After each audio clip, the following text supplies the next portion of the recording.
All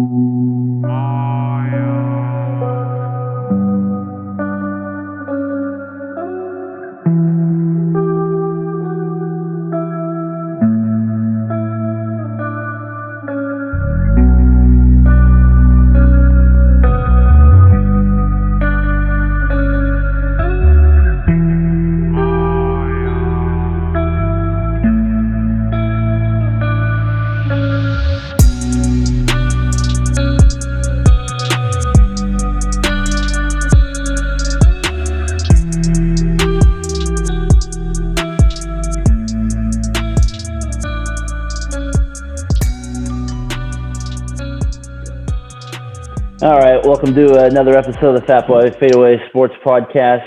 We're recording this here on Sunday, February 14th. Valentine's Day out there for you lovers out there. For you that don't have one, that's not always a bad thing at the end of the world. You don't have to spend those unnecessary dollars, right, Tyler? You got a hand, you're okay. You're a hand. You'll get through the day. All right, that's too much information to start out Valentine's Day, but we'll go from there with it. All right, well, I hope you guys are doing well out there. We got special guests with us here today. First one here on the podcast. As you can see, my brother's not here, so we got a better looking version of him. We got Brian Johnson, good friend of ours. You hear me mention him quite a bit here on the podcast. The collector of many jerseys, and we will get into that later in the podcast as well, as I have many questions to ask about that. But in serious note, Brian knows a lot about the NFL. We wanted to get him on to talk about the Super Bowl a little bit, and Brian's always a good time, so we thought we'd introduce you people to Brian Johnson here on the Fatboy Fadeaway Sports Podcast. Tyler, what's going on? We got Brian on. How you feeling? I'm excited. Brian, what's up? What's going on, guys? I think I'm going to call myself the younger Adam Schefter because I'm like the NFL source, you know. If you know about the NFL, I'm your guy. So then, if that's the case, we got to get your Twitter game up. I still see you're at 2 followers. We got to get that. We got to get that Twitter game up a little bit.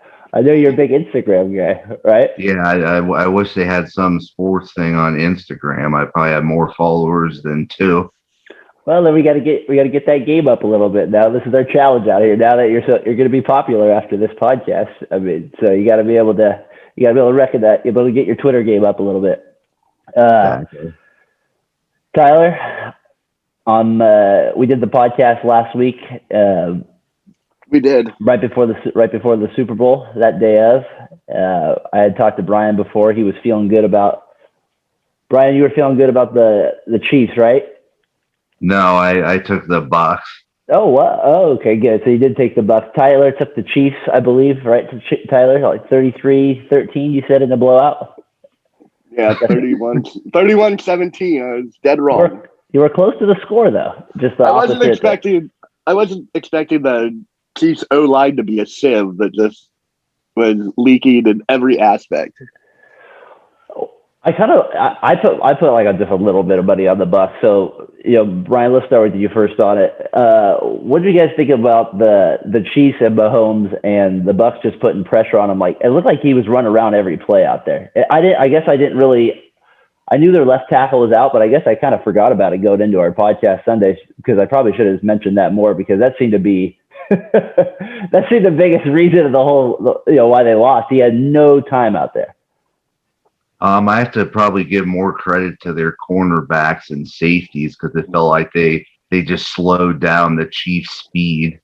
If you slow down their speed and you get pressure on Mahomes, I just think they're ineffective offensively. Didn't he have like 10 catches right against them, like in the first half, that first meeting too, or something? Right, Tyler, with Hill? Yeah, he had 203 yards in the first quarter. Yeah, so that's pretty impressive. They were able to shut them down a little bit. I don't know. It seemed like to me they were getting a lot more pressure. What did you think, T? They were definitely getting pressure. I saw a stat where Mahomes ran like 501 yards behind the line of scrimmage, which is insane. How much? 501 yards. My gosh, 5 football fields running around back there. Wow. Yeah, they showed Brady and Mahomes drop back like what it looked like, and Brady was like this little perfect dot, and Mahomes looked like nuclear missile was flying backwards and going all over. he was doing quite a and that's kind of was my big takeaway from the Super Bowl was. See, I'm not big on this, but some of Mahomes' incompletions were the most impressive incompletions I've ever seen. Oh, he almost. I mean, they were that one play where he was rolling out right, then came back left, and I don't even think he was looking at the end zone. And he just silhouetted plays. He just spun it through it and almost hit the guy in the corner of the end zone. I mean, that gives a lot of credit to him in that one. But Brian, I was kind of interested to have you on the podcast because for this one question alone here about the Bucs winning the Super Bowl. Obviously we have a good friend of ours, Adam, as well, who couldn't make it on the podcast. He's a big Thomas Brady fan, and as a result, he's kind of been able to rub that in our face quite a bit. And I know you're not a big Tom Brady fan over the years, even though he's a 6-time champion and now a 7-time champion. Are you ready to give the man his respect? Is he better than any other quarterback now? Yeah, I would definitely have to say I earned a lot of respect with Tom Brady over the years. I would say that I'd say he's the best quarterback of all time. Better than Big Joe now? Yes. I would definitely consider him the GOAT. Was most of the hatred towards him mostly because of Adam anyways? Like he's a Patriot? A lot of it came because of that tuck rule play against the Raiders. I can respect that answer. That's an answer. That's an acceptable answer in my book. It was a great play in NFL history. I know the worst call in playoff history that I can think of. What about the no PI in the Rams versus Saints game 2 years ago? Oh, that's about. Yeah, I mean, I probably would say that's number 2. I would say definitely the tuck rule's number 1. Don't take a number 2. Okay. I know when that game came out, when that game was going on live with that Brady game too, I knew that was going to be on the NFL greatest games. Remember how we used to watch those things growing up? Those things were pretty awesome. And then I saw that on 2 years ago. I was like, oh gosh, it's not a great game. It's not a great game, everybody. But the snow and all that made a great game. Yeah, Brady, it's crazy to think that point, 2001, he's still playing and winning a Super Bowl now. I mean, I was in high school. 20 years later. High school. I mean, it's pretty nuts. Manning's going in the Hall of Fame now, and I always kind of compared those two together. And it's crazy what he's able to do. Let's get into something else with the NFL. Another reason I wanted to kind of have you on too was let's get into the Niners. You're obviously a massive Niners fan, a lot. Watson, they missed out on Stafford. I know you really wanted them to kind of pursue him. It seems like Watson's the next guy that they should line up to get. It seems like Garoppolo kind of knows that they're going to look for somebody better than him out there. Would you be okay with Garoppolo as the quarterback again, or would you like to see them, obviously go after Watson? I mean, I would think at this point, if they brought Garoppolo back for another year, I would just like to see what happens with the team around him, because they have a lot of free agents in the cornerback area and the safety position, and I guess they don't have very much cap room. So yeah, but you would want him to be back then. Yeah, I mean, I think last year was a weird year just because of the COVID. There was no training camp. But you guys could have got Tom Brady. Why wouldn't you rather have Tom Brady than Garoppolo? Wouldn't you rather now have him get Watson instead of Garoppolo? No, I'd absolutely love to have Watson. Well, I guess the issue with Watson was that they would want Bosa in return. So would you want to give up Bosa to get Watson? Yeah, I would. I would tell him to go suck it. You're not getting Bosa. Really? I mean, Watson wants out. Yeah, you can have Solomon Thomas. Solomon Thomas, disrespectful. This isn't the old guy running the team though. Bill O'Brien, he might have done that trade. Yeah, I just think the Niners have it. I think Garoppolo is. It just feels like he's not a Super Bowl quarterback to me. I don't know. He feels like if he gets there, it's going to be like the same way he got there before. It's going to be on the backs of other, more so the other players on the team. And I don't know, what was that guy from the Falcons that made the Super Bowl? Chris Chandler. He kind of feels like one of those type of quarterbacks to me. I don't know. I just think if the Niners have a chance to get Watson, I'm kind of surprised that you don't want them to go get Watson. I mean, I'm sure that you could talk them down from Bosa. Yeah, I mean, I would probably like offer something like maybe like Kinlaw and then like a bunch of draft picks and try to get them to sway them that way. All right. Well, how about Wentz? I mean, how about him? Like, would you rather have him than Garoppolo? We've talked about. I think Tyler said he'd rather have a Wentz on one of our earlier podcasts. I don't know if you still feel that same way, Tyler, but I mean, absolutely. Shanahan could do magic with him, and maybe the Eagles. I've heard that we have a lot of people on me and Tyler's Twitter that are Eagles fans, and they've been talking about getting somehow 2 first-round picks for him. I don't see how the heck you can pull that off. Yeah, I mean, I wouldn't want to give up 2 first-round picks for Wentz. I really wouldn't have wanted to give up 2 first-round picks for Stafford. I thought the Rams paid a high price to get him. Yeah, Stafford, I'm kind of with you on that too. But I can see why the Rams took that risk because they basically just go Brooklyn Nets on NFL draft picks and just trade every one of them. So I don't know. That's the thing with the Niners to me. I feel like there's still that quarterback away. I think Garoppolo is solid and all, and he has those big games, but I don't know. I just, as not a Niners fan, an outsider, I just don't see it. Like, it's kind of the same way I look at the Raiders with Derek Carr. Like, I just don't see him ever being able to carry them enough to a Super Bowl or even close to that. Or do you hold on to the pick, and if there's a quarterback at 12, do you take him and bring back Garoppolo for another year and then kind of usher in somebody else younger?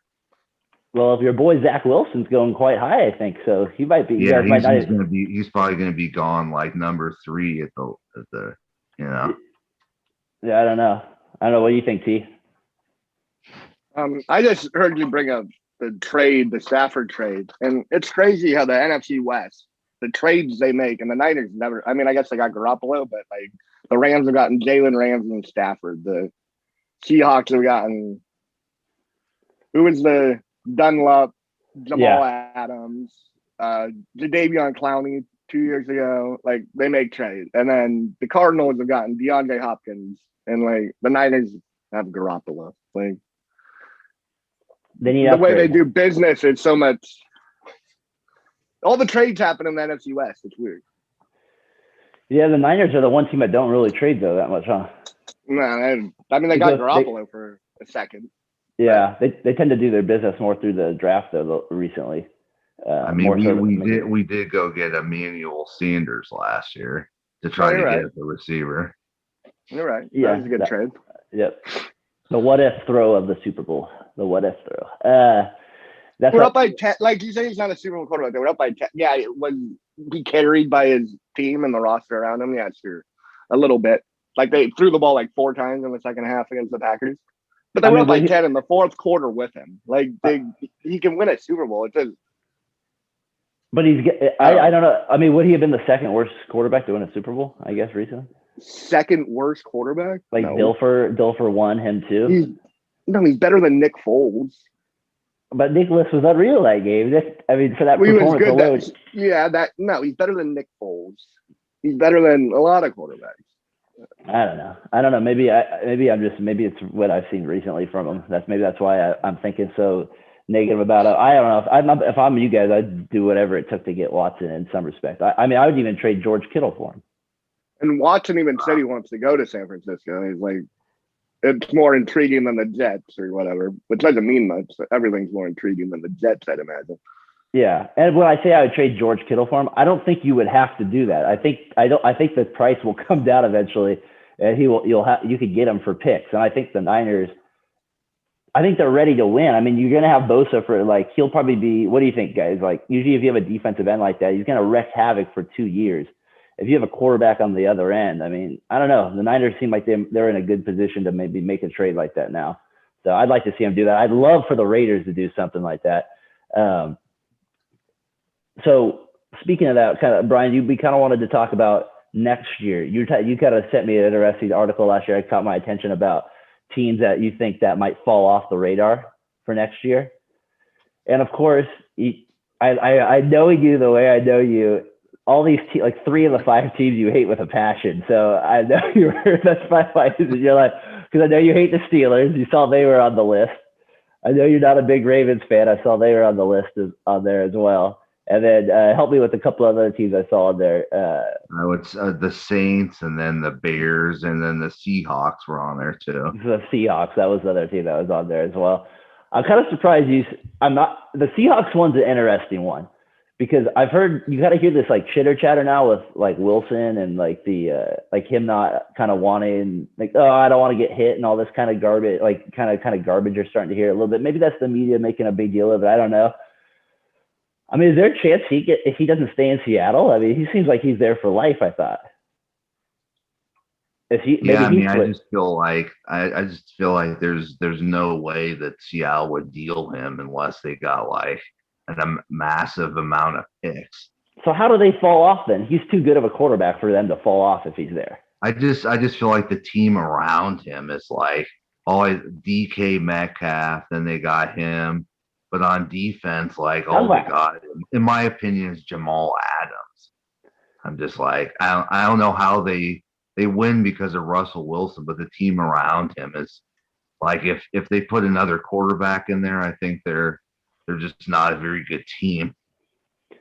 I think that's letting Wilson off the hook a little bit. I don't know about you. I thought he played way worse the second half of the season. I mean, we talked about it. I think I hyped him up that first 5 games, right? A ton because he was playing so good. But I mean, he was trashed the second half of the season in some ways. I mean, he still put up the numbers, but he was throwing more picks than he usually does. And like, you could see some of the flaws in his game that like, yeah, he's still the best, like he's still the best at what he does in the sense of like creating plays with his feet and manipulating the pocket in a sense. I always consider him like the shortstop of quarterbacks in some ways, but I mean, I thought he had it. I thought he dropped off a little bit, but I still think with them in there, he's still like, I don't know. What do you guys think? Like, if you're in the division, aren't they still the scariest team because of him? Absolutely. None of the other teams can. I don't know. The Rams are trash to me. They're never any good. Yeah, you've always hated on the Rams. The Rams are trash. McVay's overrated. Stafford's overrated, and I mean, their defense is good. Donald's a beast. Ramsey's good, but I just think you need more than that.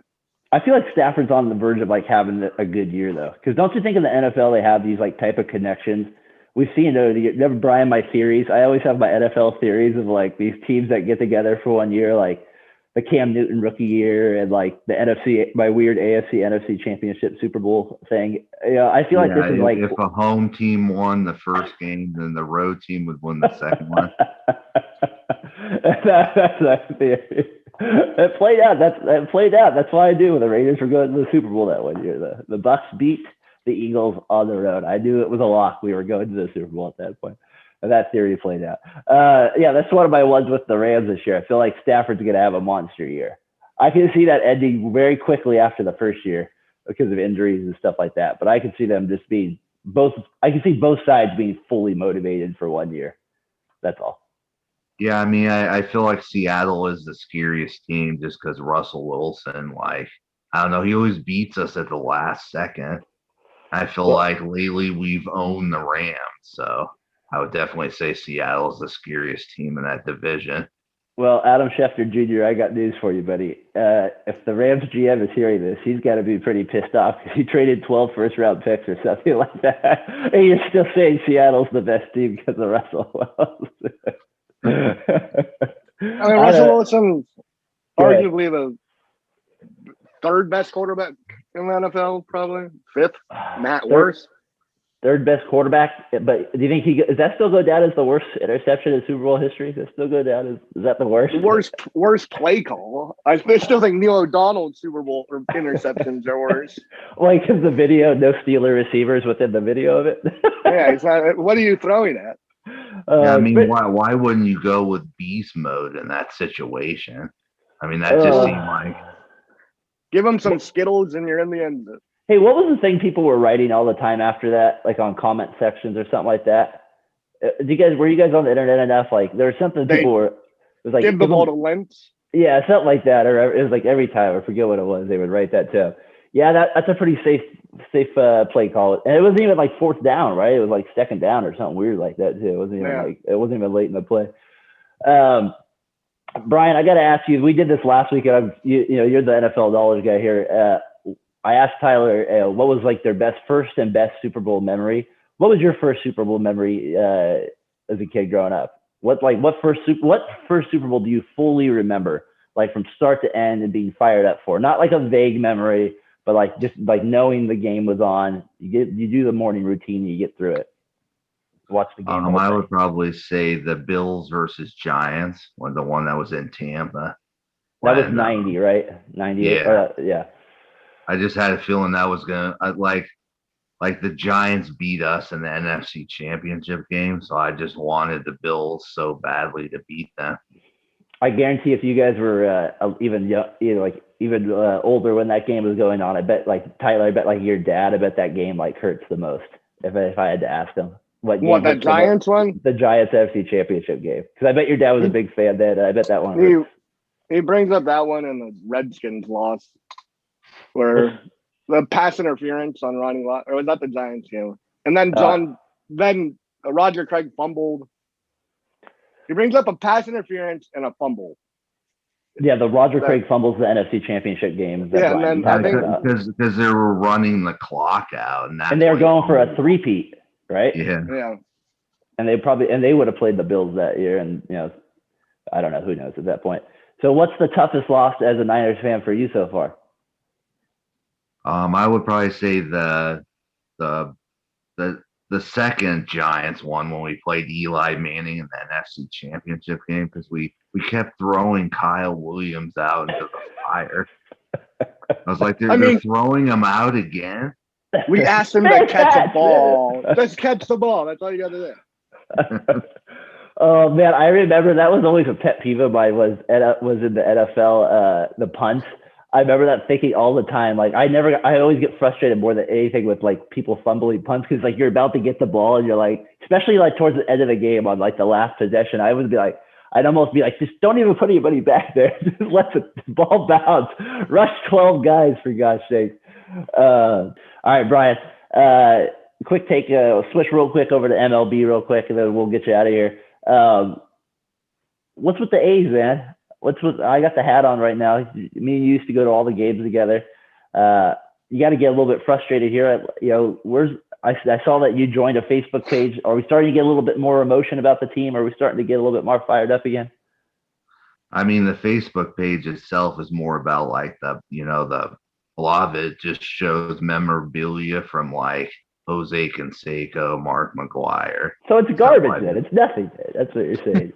I mean, they have current news and stuff, but I feel like with the A's, you don't want to buy a player's jersey because he's going to be on another team. Like I bought a replica Zito jersey, and then the next year he went to the Giants. That gets us into our next topic here. Your jersey collection. What is the best jersey that you have? Name some of the best you have, because I remember the first time you rode that bike over to my house, you were in that Timothy Duncan jersey, and I know that's one of many that you have. I know you have some bad ones out there as well. You have a Tim Couch one out there sitting around. Carson Palmer, Bengals. And then I got Rex Grossman from the Bears. Ouch, that's a tough one right there. Rexy. Oh man. Yeah, come on. I know you got a couple. You got a Ray Allen one out there. Then I got Reggie Miller Pacers jersey. Yeah, that's a nice one. What team's the Ray Allen one? The Bucks? Yeah, the Bucks. Oh, that's a dope jersey. Oh, I like that one. What's some of your football ones? I know you got quite a bit. I got Clinton Portis, Carson Palmer, Bengals jersey. What team's Clinton Portis on? Redskins. That's racist, Brian. I should say the Washington football team. There you go. That's the politically correct answer we like to hear. And then you have like who's that Miami? Who was the white quarterback for Miami? You had is it Ken Dorsey? Yeah, Ken Dorsey. That's great. I do have an Ed Reed Miami jersey. That's very nice. Dope. That's a nice one. And then I feel like you got another one out there. I'm trying to think. It's a 90. I know you got a Frank Gore one out there too. I got some hockey jerseys. Colorado Avalanche. Detroit Red Wings. Brian, I didn't know you were a big hockey fan out there. Those are sweaters. I do have an LA Kings Wayne Gretzky jersey when he played with them. So you have like 50 jerseys then? FLA. Yeah, What is the worst jersey you have? If you had to say, what is the worst one you have? Like if it'd be the last one you'd ever bring out and put on your body.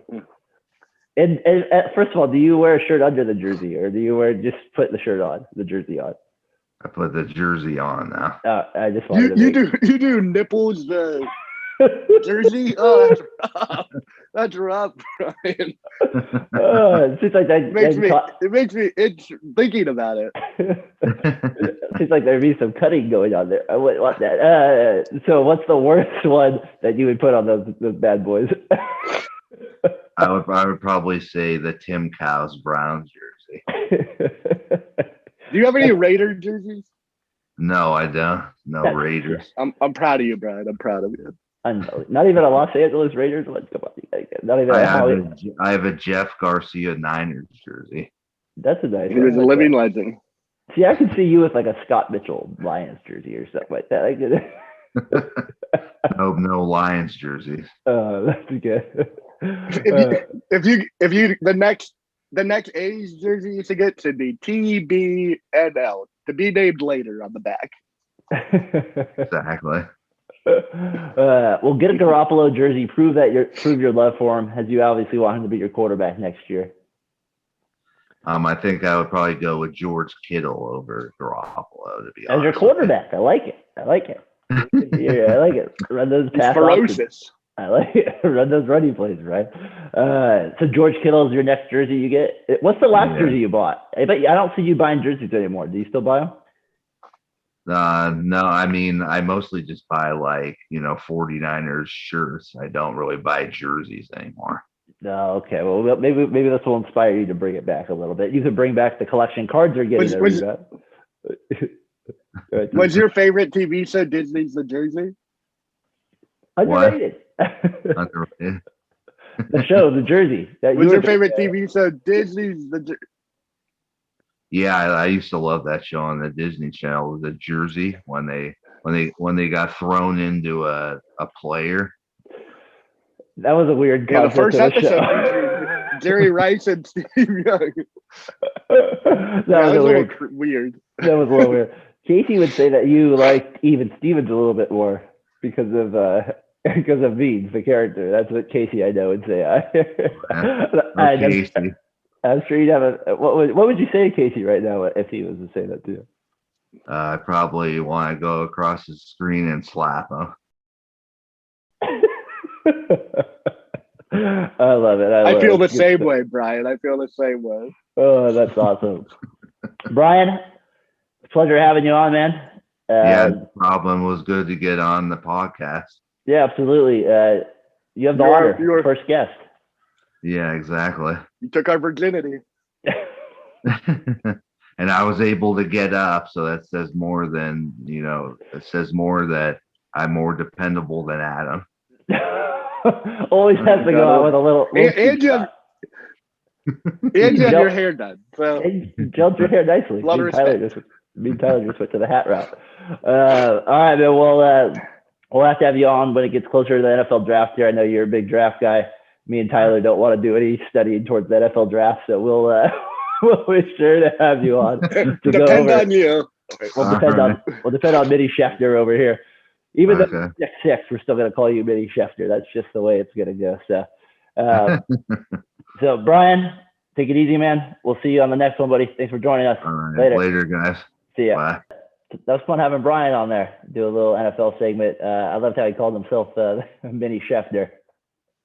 Never shy on complimenting himself. I love Brian. Brian's a good time. Yeah, Brian, thanks for. I think I speak for Tyler as well, in case he's not here. Thanks for coming on, buddy. Like I said, I think I'd love to have him on again to talk about the NFL. He really does know a lot about it, though, for sure. Follow him at some Twitter account he has out there, and his Instagram account. his final shot at Adam was classic, Brian. It's just typical Brian. I'm more dependable than Adam. He always has to make a statement, but that's why we love the man out there. So, yeah, Brian, thanks for joining us this week. Hope you guys liked having him on there on the podcast. And Yeah, so let's get into. We just wanted to kind of wrap it up with a quick little NBA segment here on the Warriors this week, like we always like to do. They go 2-2, like we kind of said last week. We were talking about how they're always going to be like the mediocre, basically be 500, and they didn't let us down. They went 2-2. They should have won the first game against the Spurs, and of course they lost that one with Draymond's weird shot there at the end. Just get the ball back to Curry down 3. That's usually a pretty good strategy there. I know you're a little frustrated with him. I can't wait to get our top 30 out there. We did our top 30 podcast this week as well. So we're going to get that out there. I have Draymond in the top 30. I know you disagree with that. You especially probably disagree with him after that trade. But, God. Little shout out to my wife, Hannah, who's working on the editing for that. So thank you, Hannah, for doing that on Valentine's Day here. Thank you, Hannah. Hey, so last night, I didn't think it was going to be much of a game, and it wasn't. The Nets come out and blow out the Warriors. Let's just kind of get real quick into the Warriors. We're not going to go too long on them. What was your kind of take on them this week? Anything stand out to you? I mean, to me, it's just the same thing right now until they get their bigs back. I mean, they're just going to have to shoot 53s. It's not the most enjoyable style to watch, but it is fun watching Curry, I guess. That's really my biggest take. What do you think? I was more impressed with James Harden last night, the way he played. Yeah, he was pretty under control. It's a different, like he still got the ball a lot, but it's different. And I always hated watching him, and now I'm kind of enjoying his game with playing with these two other guys who, it's not like a great style of basketball, but I'm enjoying James Harden a lot more. I have more respect. Maybe it's because he's not on the Rockets, and they were always complaining about the Warriors and whatnot, but yeah, that's good. That's a good. His game, I saw that they were, what I see this morning, that, it said something like Kyrie and him had a conversation and they agreed that Harden's the point guard and Kyrie's not. And that makes sense, obviously, from the beginning. Anyways, Harden plays more like a point guard in the sense that, he scores a ton, but he seems more natural at kicking it out, and he's taller and can make plays in that sense. So they're just going to be, their style of play is just, it's fun to watch in the sense of like, you just want to see 140 points, but I still kind of worry about them defensively long term. Back to the Warriors though. I mean, have they ever needed a rookie more? I mean, they need that 7'1" just to play against like guys like that, to at least have an option out there. But let's at least focus on the good news before we get out of here. Curry's unreal. I mean, if there was any doubt if he was a top 5 player, I mean, he's putting that a wash. I mean, you could say like, he might not be able to like just dominate a game like the Leonards, Durant's, or James. But I mean, he dominates games like them. Well, I mean, I guess maybe like like if they were going mano a mano, like he can't have that defensive like 6'8" presence that maybe the other guys can. But I mean, he's a nuclear weapon on offense. Those guys can't. I mean, maybe Durant's the only other guy, right? But even his gravity and his movement gives you so many other options when you have smart players with you that it's just. It's just unreal, like what he brings to the table. And I guess what I'm saying is, if you're a Warriors fan out there like we are, we probably should start appreciating him a lot more before he starts to get even more out of his prime a little bit. Yeah, take him for granted. And I know you were one of them that you're hard on him. I know that. I'm not one who took him for granted. I'm going to critique someone when I think they need a critiquing. Like, I don't hot doggy. He's a little he's great. I don't want to talk bad about him right now. No, but it's hot dog. That's the issue you have with him. Yeah, and he doesn't get that reputation of being like they're like, oh, he's so family friendly, nice. Yeah, no, for sure. He does do that because he doesn't quite do it with like the killer mentality, right? That's why he's kind of. He doesn't having fun. It's like just having fun, which is fine too. You should have fun. Like this is your job, but you're playing a game. Should be having fun. I don't want to see some bitter old man out there. Yeah. Sometimes it can be annoying to see somebody take. I think it annoys people with his celebrations when it does is because he doesn't. Most people don't have a problem with it is because he's just tearing it up. So if you're gonna stop him, basically is the main thing. Stop him is when maybe I think he goes a little far with the joy at other people's expense. But like I said, it's basketball. If you don't want him to do anything about it, just stop him. That's just the person has the right to do that as well. So. So the Warriors go 2-2 like we thought. Other big news I thought from the week, NBA wise, Mavericks get some attention for the national anthem. I don't really think it's that big of a deal if they don't want to play it. then they don't have to play it. They have to. Adam Silver came out and said every team has to play the national anthem. Yeah, they had that in the bylaws. I wouldn't be surprised if that eventually changes. I wouldn't be surprised. I'm not saying that the teams probably still won't play it. I always just personally like the national anthem before sporting events for the when I went to the games more so than because on TV, I didn't care. They never showed it. They don't even play it. Yeah. But I just remember before, like big games specifically, not maybe regular season games, like it got you juiced up a little bit. That's the one thing I always like about it. Especially when there's the flyover and stuff. Yeah, like that's the cool thing about it. Yeah, So I guess that's not really a national pride reason to like it either, but I just like it more for the energy it kind of like would bring to like right before like a big game or something like that. So I know our guy at I Don't Know Sports he's going to have a take on that tomorrow. So I'm curious to hear what he says tomorrow about that, as well as hear the rest of his podcast. I know he'll probably have some take on the Grizzlies as well. So I look forward to listening to his tomorrow. The other thing that kind of caught my attention too yesterday real quick was LeBron just continues to dominate and Carmelo Anthony becomes 12th leading scorer overall and Karl Anthony Towns back. So those were the kind of the big headlines I thought from the NBA this week. The other thing I kind of wanted to talk to Tyler, unless you had anything else about the NBA, was just real quick was the NCAA tourney. Are you going to Tahoe this year for it? Reno? No, I'm sorry. Reno, sorry. Not with COVID and all that nonsense. Because Reno probably open, right? I mean, yeah. I mean, to a certain extent, there's still things they're doing, I'm sure, to try and slow the spread or whatever they're doing. But you're putting people in a room. So this will be the second year you haven't gone, obviously. Didn't you go every year before that for like 10 Yeah, years? to go, but Arizona's not in it this year. They are suspended. They're not any good either, so no need for me to. No need to root for it. Are you fired up at all for the tournament? No, not at all. I think I'll be. I don't have any. You don't think you'll even be fired up for the first? No, I think I'm gonna watch like once it comes on, but yeah, this is the least I've watched college basketball all year. Probably, all my whole life. Yeah, there's no real great. It's just that weird with that COVID situation out there. It's weird to have like Gonzaga and Baylor as the two best teams. Yeah, when I think of Baylor, I still think of Pat Dennehy. Like it's yeah, I always think of like the women's team more than I do even the men's team at that point. I've seen both them play though, Gonzaga and Baylor.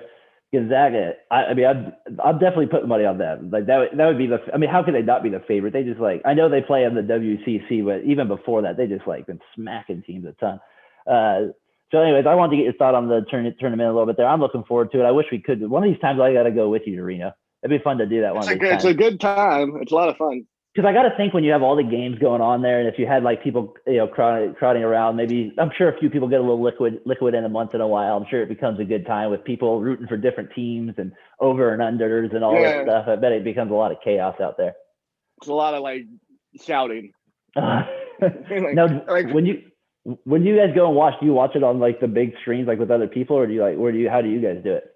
Yeah, there's a room that has they set it up for March Madness where they have their little bookie thing where you make bets, and then there's two huge TVs, and then there's 10 60-inch TVs with all the other games. So there's a future game and okay. So they're all on, and you get to watch them, and they have each game on 3 TVs, so you can watch them in different spots if you're. Have you ever won any legit money there? Anything over $80? No. What's his name? TJ Warren really screwed me over when he was on NC State. What? Yeah. Alabama or NC State? I think it was NC State. Yeah. He couldn't make a free throw, and he let a team cover. I was like, make a free throw. I was so mad. That's why when I started doing the gambling thing recently, I remember I started doing it, and this is just me kind of now you're counseling me a little bit just to let you know I'm doing it, and I noticed I was like, okay, Darren, you're getting a little too emotional about Colorado State right now. You need to back up a little bit. You need to put this away for a few weeks, and you need to start over. Colorado State does not matter. This is not a good thing. All right, so. I do. I'm glad God was able to let me recognize that a little bit, so we were able to get back to normal a little bit with it. But it is kind of fun to still put a little bit here and there, just to make the games kind of interesting.